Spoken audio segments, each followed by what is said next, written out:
Alright guys, welcome back. So today we're going to be covering that mentioned category of weapons that I was like we're ignoring that break the rules of having a max of 30 mod capacity, and those are the group, I think their designation is technically nemesis weapons, which come in three different categories depending on which nemesis you choose. Now, the Nemesis is, I believe, what evolved out of what was originally the Lich system, because originally all you had was Kuva Liches, where you would get Kuva weapons. And they would be named by whatever your Kuva Lich's name was, and then the weapon. And then we added Sisters of Parvos, where we would get the Tenant weapons, which these Tenant weapons, um, this one specifically I'm showing, can be bought using the corrupted hollow keys. But then there are also, with that same update came the other ones, which are follow the same naming scheme as the Lich ones that you actually receive, having your Sister Parvis's name before the weapon name. But they're all Tenant weapons, just like the Kuva weapons are all Kuva weapons. So, um, and then the third one, which released with 1999 or shortly after, was the Coda weapons. Um, and there's also a theme, if you're noticing, all the Kuva Lich weapons are Kuva themed. They have the Grineer theming. You know, all of the Tenant weapons have the Corpus sleekness. So obviously, all of the Coda weapons have the appearance of infested weapons. Mine doesn't because it's got a skin on it right now. But if we were to take the skin off, rather gristly. That's why I like my skin.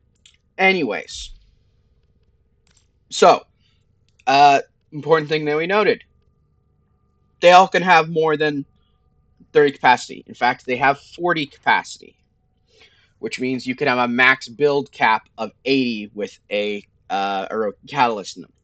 And the way that these work is that the nemesis weapons do not count towards your mastery standing until you fully max them up to rank 40. And the way you get to rank 40 is by forming them 5 times.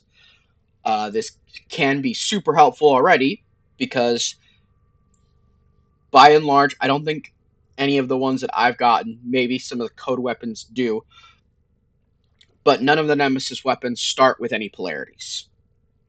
So it's really helpful in adding the polarities in forming 5 times and getting it to that max stand cap.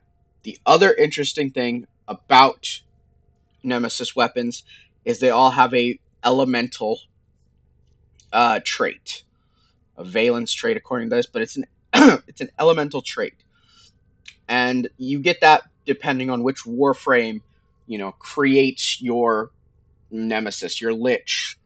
I think I still refer to them as a lich, even if I'm going after a coda, because it's just so ingrained. Anyway, your element type is based on which Warframe you use, and there's a chart on the wiki, breaks it down beautifully. Some of them don't make sense, some of them make a lot of sense. Like Ember, you're always going to get a fire type weapon. Saren, toxin type. Volt, electric type. Those make sense, but some of the other ones are a little more nuanced. You got to think about it a bit. So that the percentage is random. However, the max percentage that you can have on a nemesis weapon is 60%. And you can get there either by rolling it that way or valence fusioning it, which is done here in this. I was lucky enough when I got my Sporothrix, it was a 60, so I don't have to worry about valence fusioning it. However, in the case of I think my new core, yeah, my new core is only a 54.6, so I'm going to need to at some point get more Kuva new cores from other liches and valence fusion them into this one in order to get it to 60, because you want to have it at max 60, because that's more damage that you're getting. So other than that, they work by and large identically to other weapons, right? They have more mod capacity, but at the same time, they don't start with any polarities. So it's a trade-off. The other interesting thing is that in addition to some weapons just being creating the tenant weapons, like the or nemesis weapons, so like the Kuva seer, we have a regular seer, uh, the Kuva new core, we have a regular new core. However, Kuva new core, the way it works is different from the regular one because this one chains. So, and like the twin Stubbas. We have a regular Stubbas, but the twin Stubbas is only available as a cool weapon. It's kind of the same way we have a tenant Detron. There is a regular Detron. However, there's not a regular Spyrex. So there are some weapons that exist within the Nemesis weapons system that don't exist otherwise. One of the most famous of the Kuva ones is the Kuva Brahma. I renamed mine because it whimsy. It strikes us all. But yeah, like the Kuva Brahma, it doesn't exist as a regular weapon in the game. There's no regular Brahma. It's only Kuva Brahma. And then the Kuva Chakur, again, I gave it a random name because, again, whimsy. Strikes all of us. So, that's kind of one of the things about the Nemesis system is that there are various different weapons, and some of them are affected in different ways. So, functionally, they're the same, kind of. Realistically, they are either going to be improved or heightened in other ways. Improved, they could have better damage stats. They're going to be, in the case of the new core, instead of being a single beam that you're firing, it chains to other enemies. The Kuva Hind gets multiple fire settings, similar to the Tiburon. The Tiburon Prime has 3 fire select settings. The Kuva Hind can do the same thing, where you have semi-auto and then single or 5-round burst. That's what it is. You have semi-auto, auto, and 5-round burst. Instead of it just being a burst fire, which I think is what its regular one is.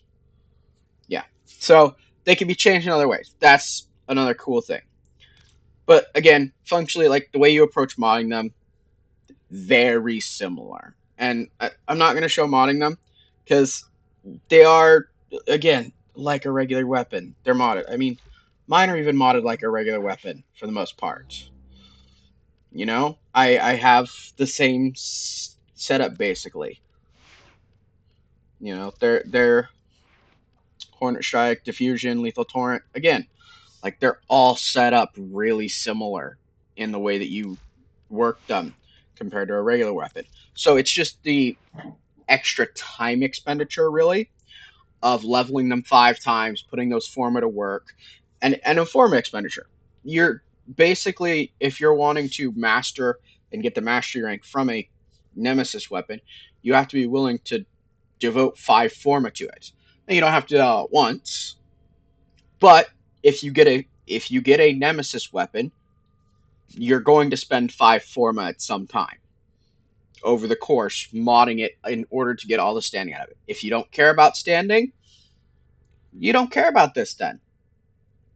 Go on with your day. But the other thing is that nemesis weapons are not exactly a new player thing. I believe you have to be at least MR5 in order to get one. That would be a Kuva Lich. Because I think one of the requirements in order to get a Kuva Lich, is having completed the War Within quest, which I think also has an MR5 requirement. Ideally, somewhere between MR8 and MR12 is a good place to start trying to get those, simply because at that point you've played with a decent amount of weapons. You've probably got some of the decent weapons that are in that range, but that's the other thing is a lot of MR weapons that are really useful for taking on nemesis individuals, the liches, the kodas, and the sisters, don't become available to you MR wise until you're in that 8 to 12 range, really.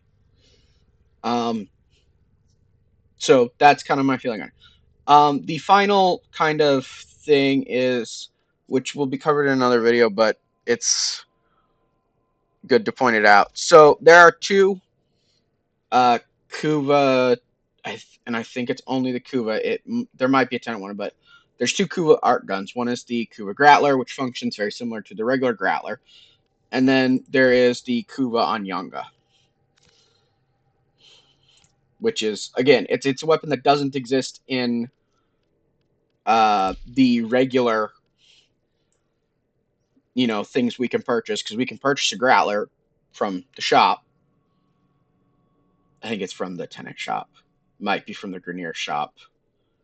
Probably is. Anyway, from your clan.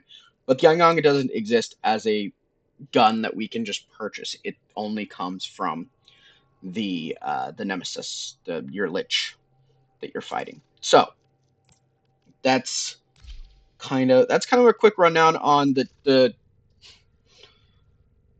nuances, the early nuances of a Kuva weapon, or Kuva Tenant Coda. I'm gonna call them all Kuva weapons. Nemesis weapons sounds a lot like more serious. Also reminds me of a different game that I play that involves Nemesis people. But basically, Nemesis weapons are a great power up. If you manage to get one early, in your questing, it can make doing missions so much easier. It's kind of similar with kit guns, which probably need to run down and make a quick video on kit guns at some point, but that'll be after this set of videos, if my brain remembers. We're working with two brain cells trying to rub them together, remember? Anyways, but they are functionally the same in the way that you mod them. There's no special modding that you have to do to them to quote unquote make them work. It's just like any other weapon. You mod them, you work with the stats. You probably watch some YouTube videos if for some reason you're not seeing the vision of what they could be. Probably do it anyway, just because it's nice to see what other people have done with things. I mean, again, I've watched dozens of YouTube videos on how to mod weapons because I'm like, well, I mod mine like this, but I wonder how they're doing it for playing at a higher tier than I normally play. That can be really helpful. Anyway, enough of me rambling. I do have a video, though, on how to get a Kuva Lich and run those missions. So I will probably put a link to that in the description if anyone wants to see it. I try to cover it from a fairly reasonable standpoint of, I'm an idiot, how do I run this? Which is how I approach most of my Warframe missions now that I'm thinking about it, because I'm a little bit of an idiot. Anyway, thank you guys for watching. I hope this has been helpful to someone. And everyone just have a fantastic, wonderful day. Thank you. Bye.